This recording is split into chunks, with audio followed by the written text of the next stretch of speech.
What's going on? It's your boy CJ Goodfellow. We about to enter that real boxing talk with the boxing clinic. Shout out to the LDBC one time for the one time, and shout out to the YTBC as well. Talking about Danny Jacobs. Bernard Hopkins did a interview in the Breakfast Club that was more notorious for him taking shots at Floyd Mayweather in the Conor McGregor fight than other things. Well, he dropped a lot of good knowledge in that interview as well with the Breakfast Club. But he did say that in the coming days, it should be something announced about Danny Jacobs, who he's fighting. Because, like I said, he's co-featuring on Golovkin Canelo pay-per-view card, which will be a good setup for him to potentially get the winner. But that's a conversation for another day. I looked through the top 15 of each sanctioned belt body in the middleweight division, and there's really no names there for him to make a name on, except for Luis Arias. I'm sorry if I'm butchering his name. He's coming off a big knockout victory, I think, on the Ward and Kovalev undercard. Didn't take too much punishment as well. I think he'd be the right fight for Danny Jacobs, as far as name-wise. Now if you say, Andrade or Jamel Charlo or Lara wants to step up and take this fight and move up in the weight and take this fight versus Danny Jacobs, then okay, I'm all for it.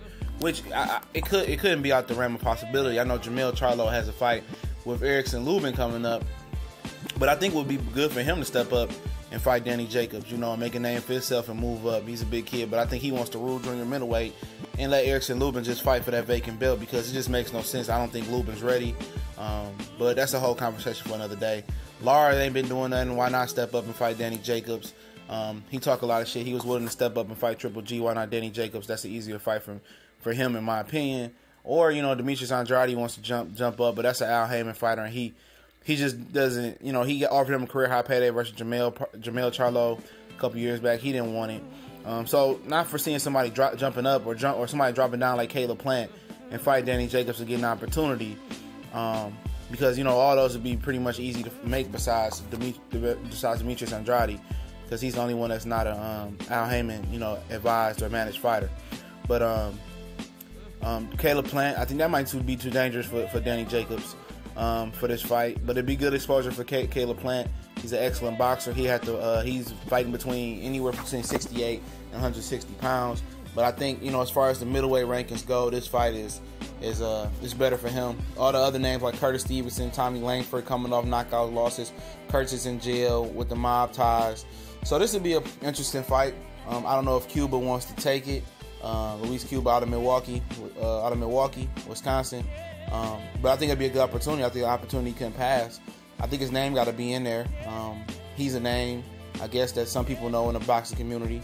Well, most people should know. He used to be signed with Mayweather Sports. Now, was signed with Top Rank, but now apparently he signs with Rock Nation.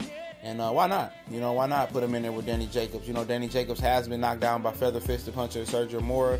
Came off a tough fight. We took some punishment versus Triple G. Could be the right time for Luis to take this. And I think it's an excellent fight. He comes forward to bang.